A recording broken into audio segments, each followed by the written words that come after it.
Is this Mrs. Johnson? Calvin Johnson's wife? Huh? Being called a Mrs. While I was thinking about my late husband, the police officer suddenly said this. Your husband has been rushed to the hospital after a traffic accident. What in the world is this person talking about? But my husband passed away 2 years ago? My name is Zara. I'm a 34-year-old office worker. Currently, I live with my parents and my 5-year-old son Noah. My husband Calvin passed away 2 years ago, and I've been raising my son as a single mother with my parents' support. I used to be a full-time housewife, but I'm truly grateful that I can now work as an office employee. When my husband was still alive, he worked diligently as a company employee. After having our child, I became a full-time housewife, and from then on, I took care of the household while my husband supported the family financially.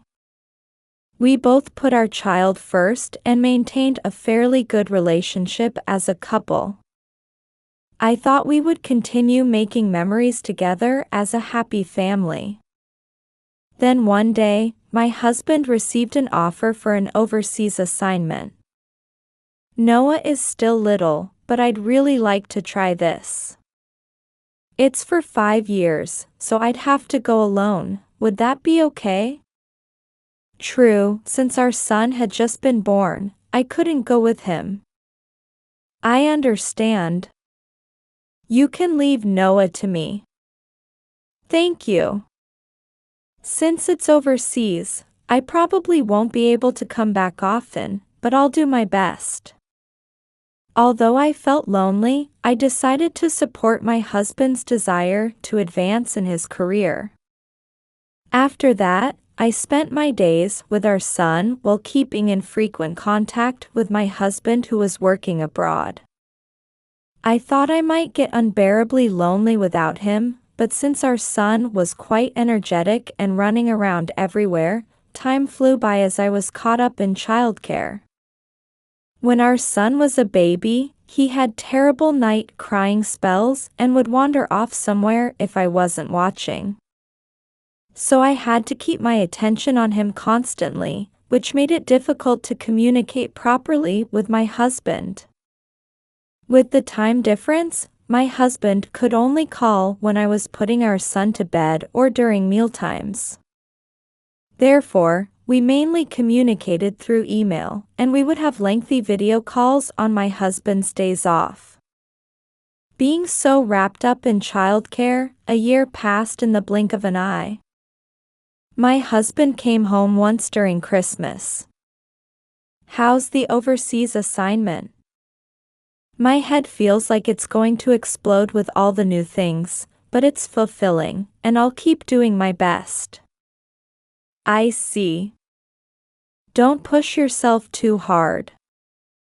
Thanks. Noah has grown so much while I haven't seen him. We haven't been able to talk on the phone much lately.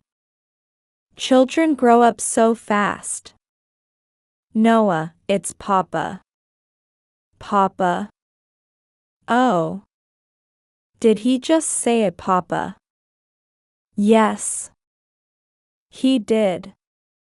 For the first time. Noah's such a smart boy. Perhaps because we were excited about our reunion after so long, we made a big fuss over even small things. My husband could only stay for about 2 weeks, so we spent those days visiting both our parents' homes and had a very fulfilling time. All too soon, the day came for my husband to return overseas, and I felt incredibly lonely knowing I wouldn't see him for a while again. Our son and I saw him off at the airport, and I endured until we could meet again. At first, I felt lonely without my husband, but as I became busy with childcare again, time passed quickly. Our son learned more and more words, and along with that, he learned to walk, expanding his range of activity. This meant I had to watch him even more carefully to prevent him from wandering off somewhere. Since I was taking care of him alone, I had to protect him. I burned so many calories that I had nothing to do with post-pregnancy weight gain. In fact, I became thinner than before my pregnancy. Another year passed somehow. I thought my husband would come home for Christmas this year too, but in early December, I received this message from him: "Sorry, but work is really hectic, and I don't think I can make it home for Christmas." I was very shocked. I hadn't seen my husband for about a year since last Christmas. Also, he apparently had a sudden increase in workload, and our video calls had become much less frequent. I had been enduring because I thought we'd meet at Christmas, so learning this wouldn't happen made me feel terribly lonely. I see. But if it's work, it can't be helped. I was extremely depressed. But I told myself that my husband was working hard to support our lifestyle. Since it was Christmas anyway, I went to my parents' home and spent it with them. Both my father and mother seemed happy to spend time with their grandson. Christmas passed and the new year came, but I continued my days busy with housework and childcare. Our son had grown rapidly since turning 2, and now he runs energetically around the house. I enjoyed our time together, smiling at his growth, taking daily walks with him, and going shopping together.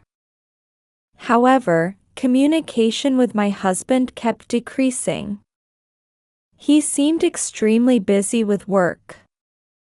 At first, I would send emails, but when replies stopped coming, I thought he must be busy and stopped sending them so frequently to avoid being a burden. Time passed quickly again this year, and Christmas approached. We'll be able to meet this year, right? Feeling a bit anxious, I sent my husband an email. But there was no reply. When Christmas was near, I finally received an email from him, but surprisingly, he said he couldn't come home again because work was too busy. Surely this was too much work? Are you eating properly? Are you struggling alone? Even just hearing your voice would reassure me. Could we talk for just a little while? I sent such an email. But after that, I never received any more emails from my husband. With no choice, I spent another Christmas without him. I visited my parents' home and my in-laws' home this year. Even without my husband, his parents would want to see their grandson. While his parents enjoyed spending time with their grandson, they were worried about their son not returning home. We've been trying to contact him too, but we only get brief replies like "okay" or "understood," so we're worried. It seemed his parents weren't able to communicate much with him either, and they were anxious too. Then, in the midst of all this, an unbelievable event occurred. One day, I received a call from my husband's company. Please stay calm as you listen to this. We just received word from an employee at our overseas branch that your husband has passed away. What? For a moment, I couldn't understand what they were saying. What do you mean? When I asked for details, they told me that my husband had gone snorkeling with a colleague for a change of pace, but he had been so absorbed that he didn't notice a shark approaching and was eaten. His colleague had returned to the beach for a break, but my husband had said he would stay in the water to swim a bit more. The colleague saw a rescue boat moving and wondered what was happening, but when the boat headed in my husband's direction, they asked the lifeguard and learned that they had found evidence of someone being attacked by a shark. My mind went blank. My husband died? No, surely this must be a case of mistaken identity. I wanted to think that, but if his colleague who went to the beach with him said so, it must be true. I immediately reported this to my in-laws. They both turned pale and collapsed to their knees. The next day, my husband's company's supervisor came to apologize to us. However, since it was an accident during private time, the company bore no responsibility. We couldn't bring ourselves to blame the supervisor who came to apologize. After that, we held my husband's funeral. Since there was no body, we each brought meaningful items to place in the coffin. Our son had just turned 3 and didn't understand the concept of death. He started crying because he was stressed about having to stay quiet, so my mother-in-law's sister thoughtfully took him outside. For me and my in-laws, beyond the sadness of losing my husband, we were especially heartbroken that we didn't even have his body. From now on, I would have to raise our son without his father. However, because his body wasn't found, he was officially considered missing, and I couldn't receive survivor's pension. I had to hurriedly look for work. Worried about me, my parents suggested I move back home. Although it pained me to give up the apartment where I had lived with my husband, it was necessary to ensure a good educational environment for our son. I had my in-laws take my husband's belongings, and I returned to my parents' home with our son. I immediately started job hunting and applied to various positions. Perhaps because they valued my previous work experience, a small company near my parents' home hired me.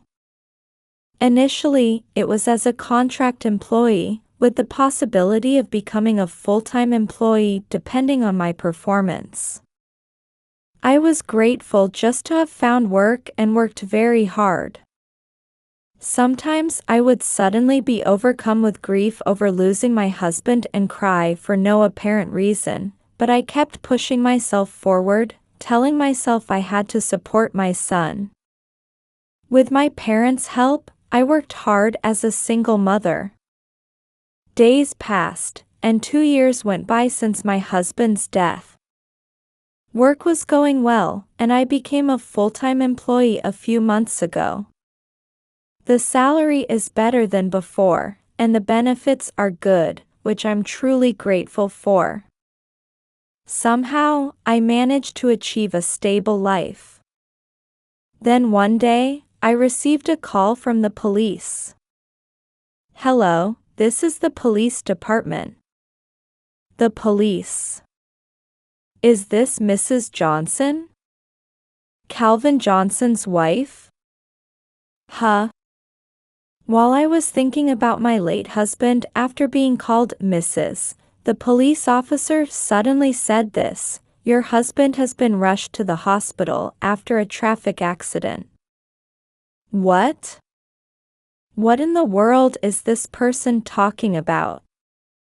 "We need you to come to Central Hospital immediately."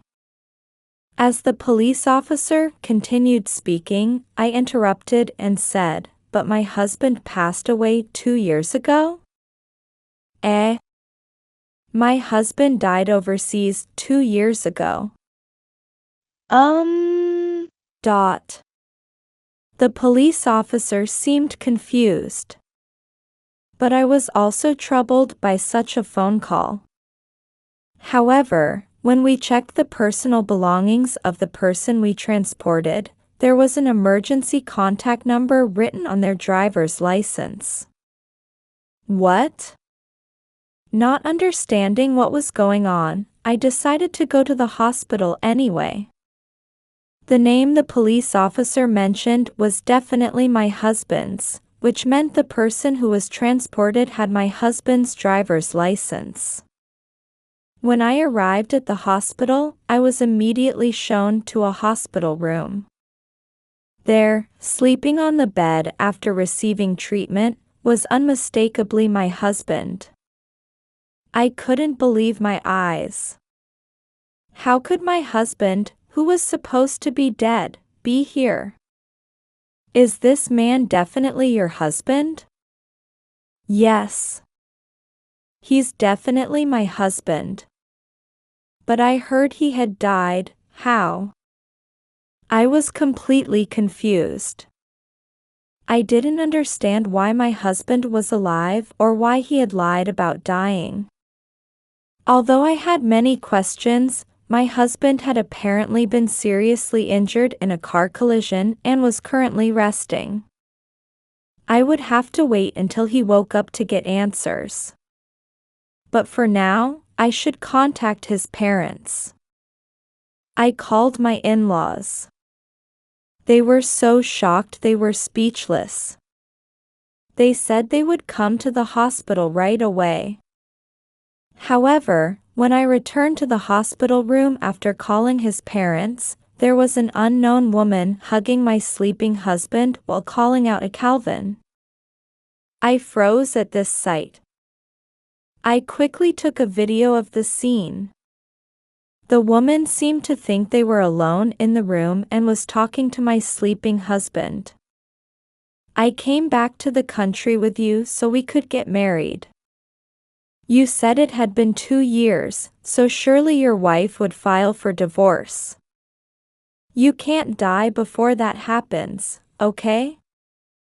I couldn't believe my ears. And then I understood everything. My husband had faked his death to be with this woman. He must have quit his job and run away with this woman, deceiving even his parents. I was filled with uncontrollable anger. Then my husband woke up. Calvin. Oh, Lola. I'm so glad you're awake. What happened to me? You were seriously injured in a car accident. I remember now. An oncoming car suddenly crashed into me, and then. I'm so glad you're safe. When I checked your phone's GPS location and saw you were at the hospital, I rushed here. I see, sorry for worrying you. My husband and the woman called Lola were having such a conversation. When Lola said she would quickly call a doctor, I hid myself. After watching the doctor check my husband's condition and leave the room, I entered. Calvin, it's been a while. As I said this while entering, my husband looked at me with shock. The woman asked him, "Who is she?" I turned to the woman and said, "Hello, nice to meet you. I'm Calvin's wife." What? The woman called Lola turned pale. Zara. It's been a while. Yes, it has. I didn't know you were a magician. After all, you came back to life after being eaten by a shark? That. My husband seemed to remember how he had made his colleague lie 2 years ago. Would you care to explain what's going on? What were you doing 2 years ago when you made your colleague lie and deceived everyone, the company, me, and your parents? Well, looking at this woman, it's easy to guess. When I said this, my husband desperately tried to cover it up. Wait. You're misunderstanding something. She's just a good friend. We met when I was busy with overseas work, and she would give me advice about work. Oh, really? I thought she was your affair partner. That's not true at all. Lola also went along with my husband's lie. They didn't know that I had taken a video earlier. It was obvious they were trying to hide their affair. Then how do you explain this?